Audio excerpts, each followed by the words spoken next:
Rap today sucks. Let's get into it. Okay. Rap is trash because these rappers are illiterate. Straight up. Like Jizza from the Wu-Tang Clan is a college professor. My universe run like clockwork forever. My words are pulled together, sudden change in the weather. The nature and the scale of events don't make sense. A storm with no warning, you're drawn in by immense gravity that's gone mad. Clouds of dust and debris moving at colossal speed. They crushing MC. Q-Tip. Time. The more time you have potential access to that you add on. I think those are the things that are monikers of growth. Listen to these rappers. They are extremely articulate, very intelligent. You know, these rappers today are illiterate. They can barely talk. Lil Baby gets on the mic. He sounds like he got a huge taste of the tism. Remember, it's so long ago, you know what I'm saying? But I remember that, Jay, because that was my first time. But after that, it's just been down here ever since. How do you make it through your rap? I mean, he sounds like he can barely read his own raps. Like all of them, all of these rappers, man, they sound ridiculous. Okay, all right. Yeah, like that's saying, yeah, the mindset, kind of like, let's say all right. That's why they mumble everything. They can barely talk. Just listen to their interviews. They can barely sound their names out. Like they sound crazy. So, as you have just seen in that video with that guy talking, okay, there's a lot of things going on with the rap game nowadays, okay? One, and I'm really on his point when he goes and says, yeah, there's a lot of people who can't read. They're illiterate. They can hardly speak English. I mean, I don't know if y'all have seen it where I like watching a lot of like walking videos and stuff like that of different countries and different cities and whatnot too. So one of them that I would, it's not a walking video, but it will pop up on the screen, okay? If you're looking for something like in Texas or something like that, where it would be people from Houston or Dallas in particular. These people are so illiterate. I mean, you got to turn the volume up and you got to go like this. And you got to squint your eyes too. Because it's so hard, it's so difficult to understand what they're saying. I'm like, is this English or like, am I tripping or what's going on? Because it's so hard to understand what they're saying. And then they just talk about getting money, got guns, and all this. And it's like, okay, didn't y'all get a book? And none of them got a book. They all fell in school, and it's like, what are we doing? So I go and see this, and you see a lot of people, and people have always wanted to be rappers for many years. Okay, this is not new. But you're seeing so many more people who want to be rappers who don't have the lyrical talent to be a rapper nor the vocabulary for said career path. You're not an Eminem. You're not a Dr. Dre. You're not a 50 Cent. And I'm not saying like, oh, well, people can't be rappers, but a lot of y'all not even rapping about anything that's really worth a dang. A lot of it is a whole bunch of slang. It's mumble rap, yeah, well, and I go and I go and I give it. It's like, are these words? What is this? So it's a lot of all of that kind of stuff. And then the typical themes: guns, drugs, gardening tools, and yachts. Y'all know what I mean. It's serial killer music. It's all of this kind of stuff. And I'm like, this isn't interesting. I just recently seen like 3 days ago. It was a video. If I could find it, I saved it on Facebook, I think. But anyways, it was a guy, he was like listening to this new rap, right? And this rap was like, man, you got a job, you a B. If you work a 9 to 5, you a B. You make your money legitimately, you're a B. It's like all this kind of craziness, which is true. Like these people think that by having a job, a regular job where you don't have ops and people trying to come at you and kill you, that somehow you're lame. Ew. You want to work? No, I don't want to work, but I'm Black. I got to pay my taxes and I want a roof over my head. I didn't know that was a crime to want all of that kind of stuff. I didn't think that was a bad thing to want to have clean drinking water. So I got a zero water filter. And I got that by working. You see how that works? Yeah, you want it because you don't. You know what I mean? And it's like, dang, y'all, can we have some legitimate income? Come on. So that's what gets me.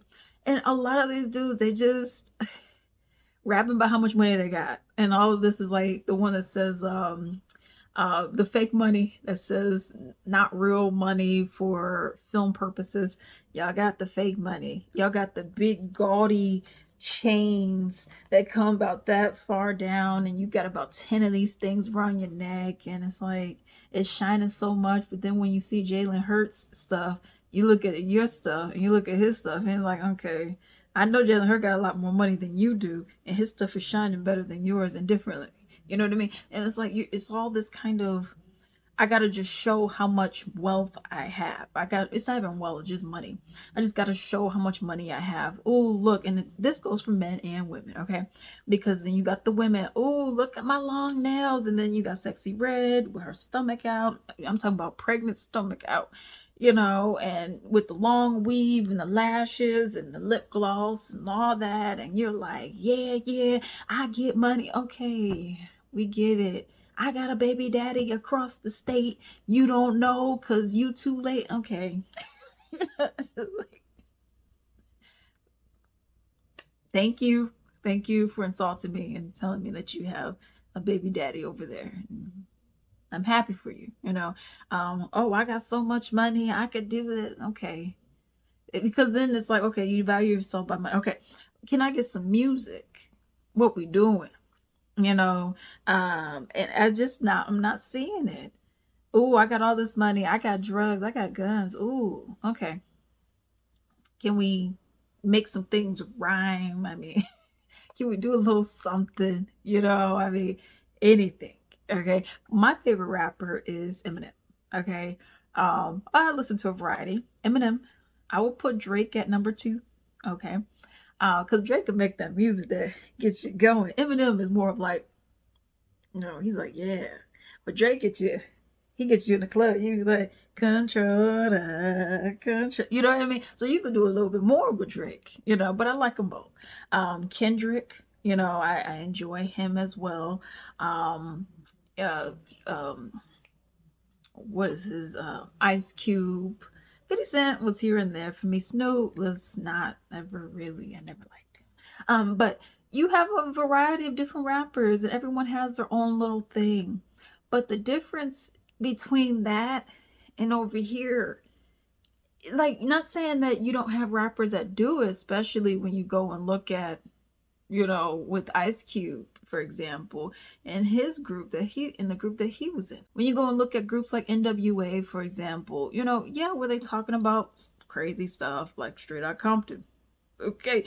F the police and all that. But there were messages behind this kind of stuff. And I get it. You could kind of compare that to drill rap, what you have now, but not necessarily, because there were messages behind these songs. But like with Straight Outta Compton, for example, you're seeing what was created by the situation that we have, by the leadership that was had, by the police and what they did. You know what I mean? You're seeing F the police, you're seeing the same kind of themes going on. But now it's just like you got people from the suburbs rapping about how hard it was. How hard what was? What did you do? You know what I mean? And then you just have mumble. Then you just have the mumbling. You just have people who just they can't articulate themselves, and it's like, well, what's the theme of this? I got drugs, money. Okay. What else? Like, you got, okay. I mean, what else is there? You just got drugs and money? Is that what we're talking about? Y'all, that's why I said I'm over this new rap. If it's not like a Kendrick or a Drake, I'm gonna be honest, I really don't want to listen to it.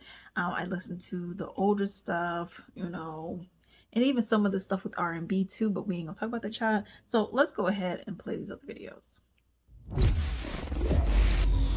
You now rocking with Energizer the Monster. One of the common things that I see in music these days is people's opinion about the music that we're listening to. And a lot of times people give out their particular opinion, and yeah, opinions are a dime a dozen, right? Opinions like, you know what, holes, everybody has them. But I think that there's a huger theme that's going on. What a lot of us are speaking to music wise, it's not just the whole, this music's new, we're stuck in our ways, you just like nostalgia, this is the new wave, blah, blah, blah, blah, blah. You know, I'm not mad at new, not mad at it at all. But what I am mad at, and what I hear a lot of us are voicing, is the quality. Just because you make music does not mean it's quote unquote good music. Now, we all know that these things are subjective. We know that. But what we are seeing is there's a lack of accountability of what we've witnessed throughout all these years. One, music at one point in time, when it was in the hip hop form and when it was in the actual R&B form, was about love. It was about heartbreak. It was about certain social things that were going on. And it was just good singing, feel good music that was coming about. Hip hop in its form was a version of higher learning or higher exposure or reporting the things around you. It was a version of self-expression. It was a version of poetry. It was a version of intellect, wittiness, and it was all over a beat. And with that beat, you had certain producers who were sampling different genres that they were influenced by, which was from their parents, grandparents, and their environment. So these things were all a collective energy that was put together that was helping us experience music in a new way. Then at one point, it got hijacked. It was about being a thug. It was about being a HOE. And it was about consumerism. It was about taking somebody out. It was about gangbanging. It was all these things that were not good for us as a culture. It was not good for us to listen to musically. And let's not forget the substance abuse. Then you had these people that went from saying, you know, these things are whack and crack is whack and all the other good stuff. Then it turned into the personification of using these things. Now you got people who talking about, oh, I sell, I sell, I sell. Well, what happened in the community to all these people that did all this selling? Y'all think that the people that was doing all this using and buying didn't have babies? And you think they not listening to that music now or making music now? That's the swing. The people who we were listening to were the people who talked about the things that happened in their environment and what they saw as a byproduct of people who used, the people that they saw that was making money and showing off the things that they bought, from selling to the people who used, to people who personified using, to now these are the children of the users. So crack babies are making your music, and we not identifying with these emotional crack babies making the music. And it's the same thing that they pulled the trick on the women. At one point, women were about being assertive and letting you know, don't call them a B word, and letting you know that they was as good of an artist and as good of a rapper and as good of a poet and as good as any male artist that was out there. So when you heard them battle rapping and them coming in bringing their A game. Now look at what's happening. Then later it turned into stripper rap almost, where it personified, you know, being in that lifestyle, or it personified being around that. And then it turned into 304 backwards music, right? Now at that point, it's just all about, this is what I do, I'm on this. And a lot of us, we didn't like that. A lot of men, we weren't on that. A lot of men, we talked down on it. They talked down on it a lot. But for some odd reason, there were a particular type of women that we saw that a lot of men, you know, pay attention to and you know, advocate for.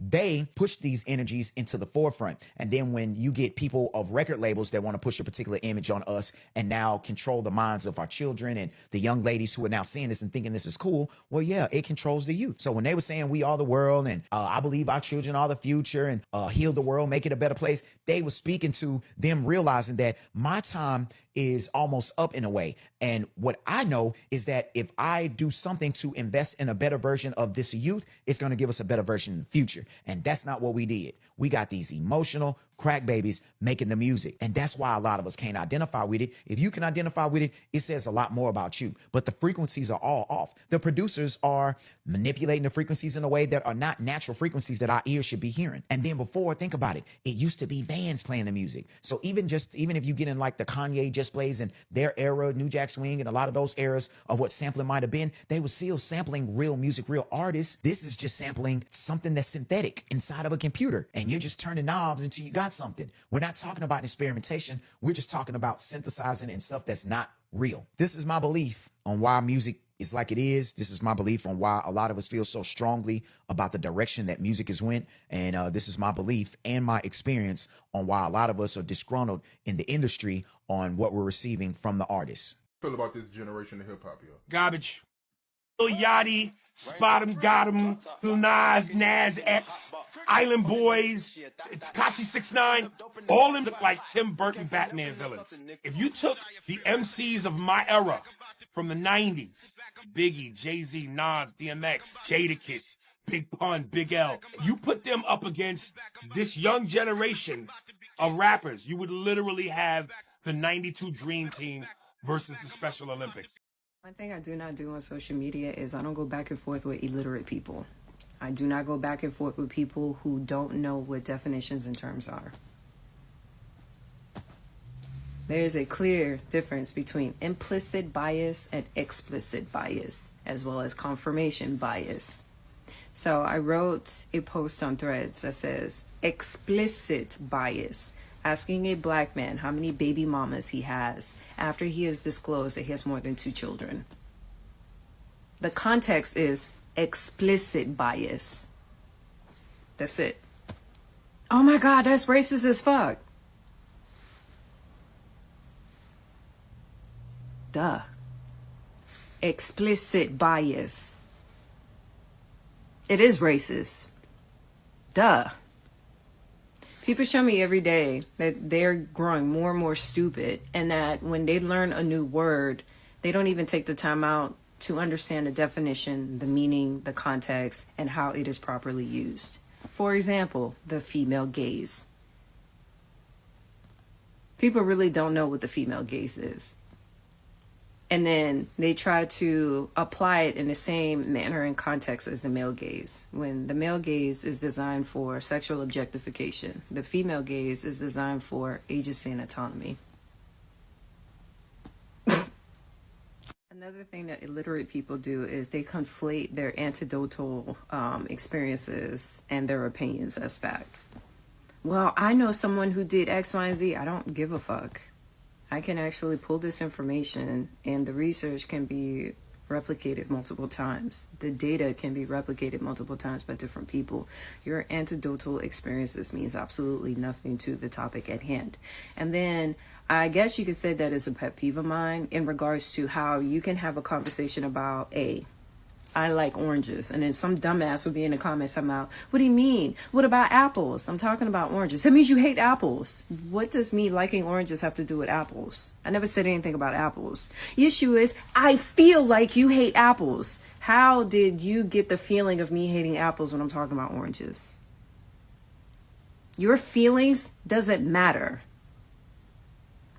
It's irrelevant to the conversation and the topic. Unicorns and the changes that we're seeing, fabulous changes in what we're seeing in technologies. Yes. But it really comes down to, if you take the number of people who have been making those changes and having unicorns in this wonderful world, they go to the best universities and they make these wonderful things happen. That's about 3 million people in a country of a little over 330 million people. And if you take the average, 60% of Americans have below a 6th grade reading level.